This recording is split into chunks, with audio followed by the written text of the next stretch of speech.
في حياة الشعوب بتبقى فيه لحظات صغيرة قوي، لكنها بتختزن دلالات عميقة، بتبدو عابرة بس بتكشف عن مكانة الرموز في قلوب الناس.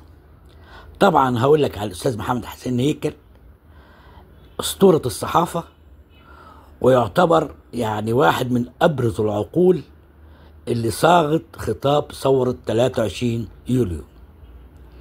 وفي المقابل لاعب الكرة، أسطورة الكرة المصرية صالح سليم، اللي كان رئيس نادي الأهلي الأسبق، ومش مجرد نجم في الملاعب، لا، كان حقيقي قائد داخل المستطيل الأخضر، واشتهر بالانضباط والنجاح، وأصبح أيقونة الرياضة المصرية.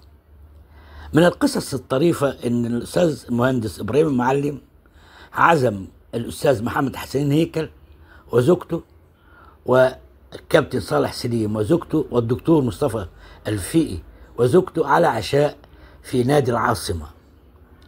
شباب المطعم لما عرفوا إن الكابتن صالح سليم موجود فرحوا جدا بوجوده، وكانوا مبسوطين ان هم بيخدموا عليه. وبعد العشاء الشباب طلب انه يتصور مع الكابتن صالح سليم.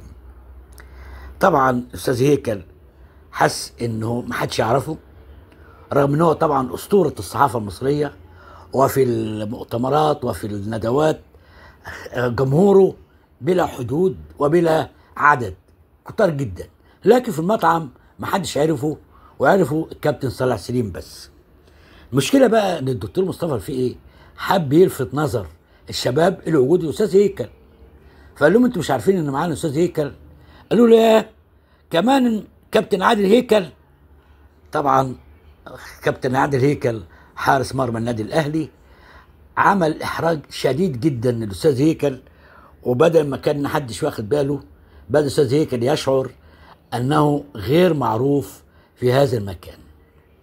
حبيت اقول لك ان نجوم الرياضه والفن دايما بيخطفوا الاضواء من نجوم الفكر، لان الرياضه محببه جدا للجماهير والفن ايضا، ومش كل الشباب اللي ما بيقراش مهتم قوي بالفكر، لكن يهتم جدا بالكوره ويهتم جدا بالنجم السينمائي. الحكايه دي هتلاقيها في كتاب الدكتور مصطفى الفقي، الروايه رحله الزمان والمكان، وحكايه تانيه حبيت اقول لك عليها عشان تعرف ان مش كل مره عالم الفكر هو اللي بيفوز. تحياتي.